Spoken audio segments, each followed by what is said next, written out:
So, folks, it's Halloween season, or maybe not by the time you're watching this, whenever you're watching this. But I thought maybe it'd be time to share a very scary story. Even though we have done mostly scary stories throughout this entire channel, it may be depressing and awful, and sometimes I just feel awful and depressed just hearing about this and need a break from things. But I'm about to tell you the most ghastly tale that is really terrifying considering the fact that tax dollars are involved in this. And no, it's not more stories about Ukraine, even though we can get into detail about that. It's no, anything like that. But it is concerning that tens of thousands of taxpayer accounts in Canada hacked as CRA repeatedly paid out millions in bogus refunds. Wow. That is just, and we're finding out now. Tens of thousands of taxpayer accounts have been hacked. Agency admits it vastly underreported cyber attacks against Canadian taxpayers to Parliament. So just keep on record that they knew about this. These did not just get hacked today. These were hacked a while back. They knew that there was cyber attacks among Canadian accounts, taxpayer money involved in this, and they underreported it. They kept it silent from the Canadian public until now. How unbelievable. How unbelievable our government agencies like the CRA, the Canadian Revenue Agency, can go. It is, again, it really is like a scary story. It's something I could say at a campfire and people go, holy crap, how crazy that is. So, and this is being brought to you by the CBC, who also abuses taxpayer dollars, but, that's, again, different story we can get into. So, it says here, at the height of this year's tax season, the Canadian Revenue Agency discovered that the hackers have obtained confidential data used by one of the country's largest tax preparation firms, H&R Block Canada. Imposters used the company's confidential credentials to get unauthorized access to hundreds of Canadians' personal CRA accounts, change direct deposit information, submit false returns, and pocket more than $6 million in bogus refunds from the public purse, an investigation by CBC's Fifth Estate and Radio Canada found. In one case, the hackers filed a return with a legitimate postal code, but fake address on a non-existent Tomato Street. That's the name of the street. Wow. Really? That was a brain buster there. They couldn't figure that out. Why don't you just call it Fake Street? Yeah, I live on Douchebag Lane, Wow. Obviously, the door is open, and some people are infiltrating the system. Andrea Leroux, an associate tax professor at Laval University in Quebec City, said in an interview. But the CRA does not seem to have found the key to lock the door. According to sources, the crisis prompted the CRA to contact the office of Revenue Minister Marie-Claude Bedeau. The agency prepared media lines to respond to the inquiries. Should there be questions about the breach at HR Block Data and why the agency paid out millions to scammers. In the end, the public was never alerted to the scheme. Bedeau declined the Fifth Estate Radio Canada's request for an interview. In a statement, H&R Block said there's no evidence the breach came from it.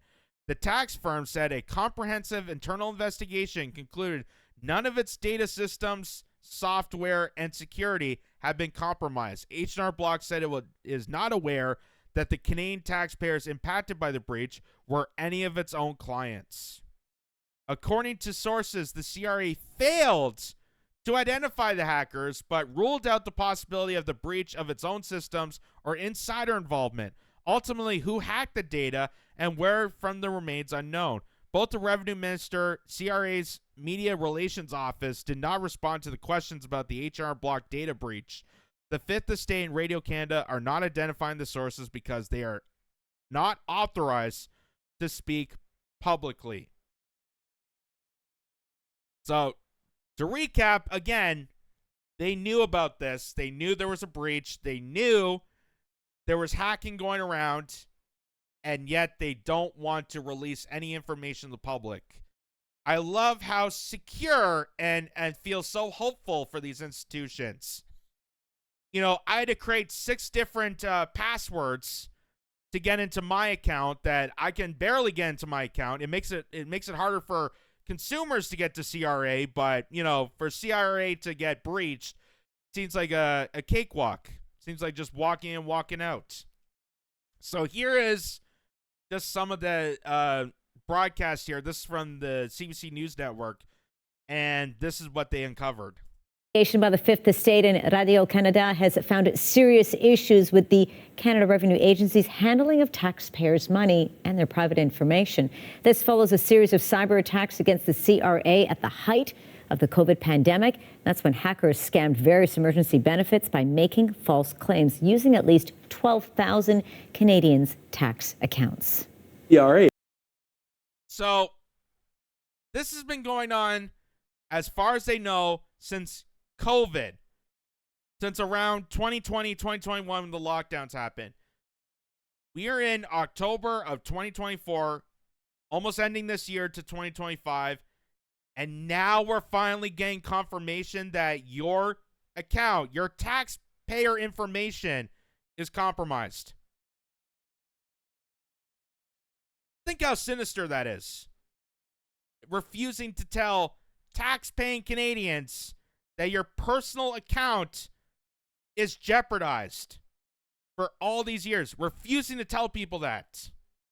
And now we're finding out. Now, at the end of 2024, getting into 2025, now we're finding out that your taxes back in the pandemic days opened the doors for cyber attacks.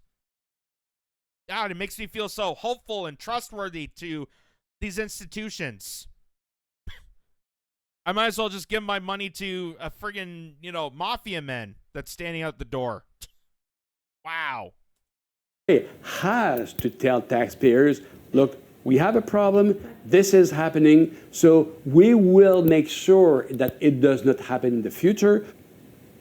At the time, the government said they'd brought those hacks under control. The Fifth Estate found that only 100 privacy breaches were reported to Parliament between 2020 and 2023, while there were tens of thousands of breaches, and Canadians have been kept mostly in the dark. All right, to break down how this affects public trust in the CRA and the government, I'm joined by Anne Kavoukian. She's the former 3-term Ontario Privacy Commissioner and the Executive Director of the Global Privacy and Security by Design Centre, joining us from Toronto. Anne, it's great to see you. Thank you so much for this. My pleasure, Angie. What is going through your mind when you hear millions of dollars in bogus payments? In the end, of course, you say, where's the accountability? Who's responsible? It's almost beyond belief, because not only is this an enormous privacy infraction, but people gaining access, hackers gaining access to all of your tax information, filing false returns, changing your direct deposit information, making up new home addresses. This is appalling. So not only is your personal information completely violated, but this is your tax information. Where perhaps you might get a tax refund or whatever, extremely personal. And all of this has just been going out the door. This is just appalling. When we come... And this is brought to you by the same agency that during the CERP handout, which was the COVID response, that Justin Trudeau and the Liberal government and basically the response of governments here in Canada is, hey, if you shut down your business, if you lose your job, then we'll give you some sort of lump sum of money. It won't be exactly your paycheck. It won't be able to pay your bills, and you're probably going to still be in poverty and debt. But we'll fork out some sort of loan so you can manage to get by these lockdowns.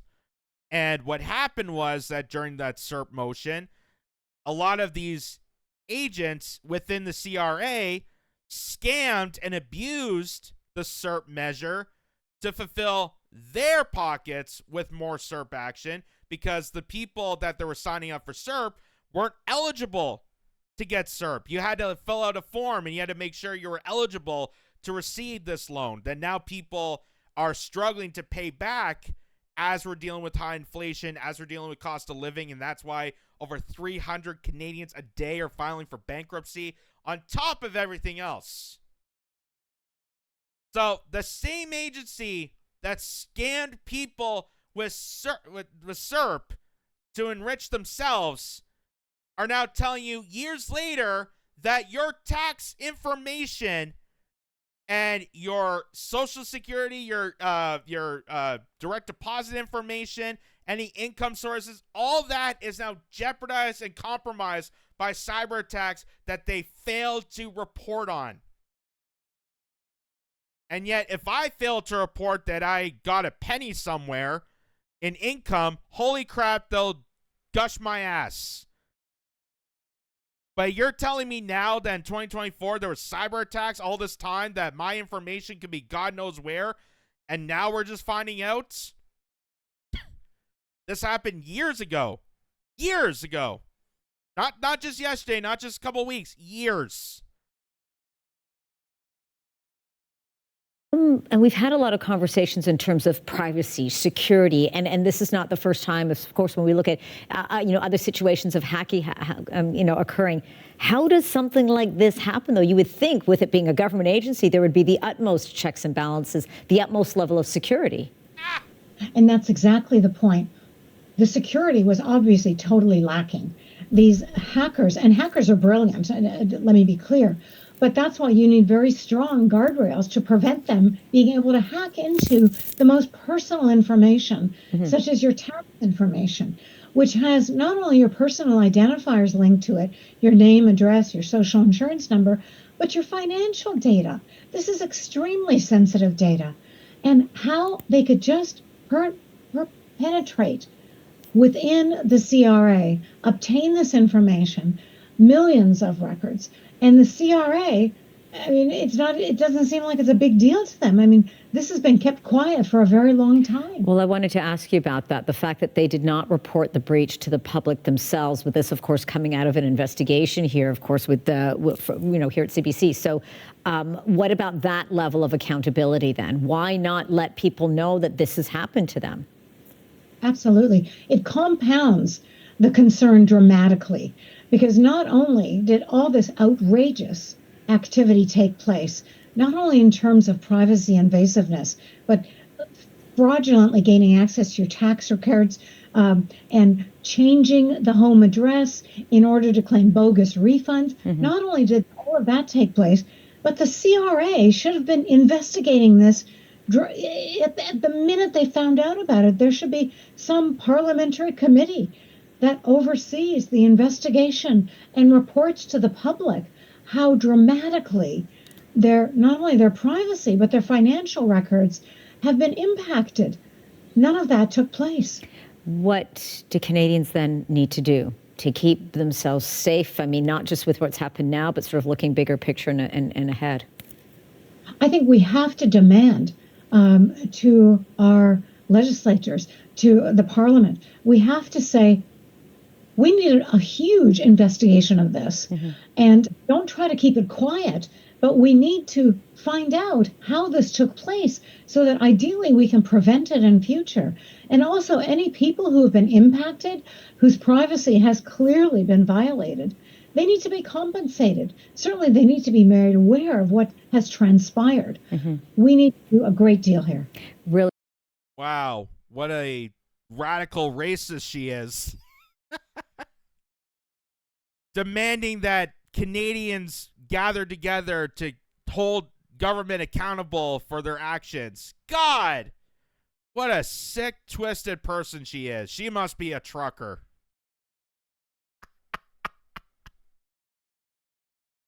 I mean, I have to make jokes about this. I have to make jokes because of how sinister this is, how creepy and disturbing it is, that the only thing I could do is laugh. Because your tax information, my tax information, any Canadian that's watching this right now, this should be alarming. And the fact that it had to take the CBC, which I know is abusing our tax dollars also, flourishing Catherine Tate, the former CEO. But the fact that it took them to do an investigation on something that should have been just outright released to the general public, hey, your information is being breached. Hey, your personal and private data that concerns not only your tax forms, but also your direct deposit accounts, any sort of assets, any financial information is jeopardized. And they kept it in the dark for so long. And it's just amazing to me that, it seems like they're making it so that filing taxes is a lot harder than breaking in and stealing your tax forms. Like, the world we live in, the world we goddamn live in, it makes it harder for people to file their taxes. But if you want to hack in and take personal data or, make up a street name like Tomato to steal people's direct deposits, that's just a cakewalk. Go right ahead. It's an open door policy. So, yeah, I agree with this lady. We need to take action. We need all Canadians to come together and revolt against this. How just disgusting and awful, and there needs to be a full investigation of this. Absolutely. But, of course, being the government that it is and the response of the truckers they did back in January of 2022, we're going to be deemed all racist and domestic terrorist and, oh my God, they're worse than Hitler, demanding the government to be held accountable for their actions of stealing our information. How dare you people? How dare you people? Don't you realize the best thing you can do is sit down in silence while somebody is stealing your information?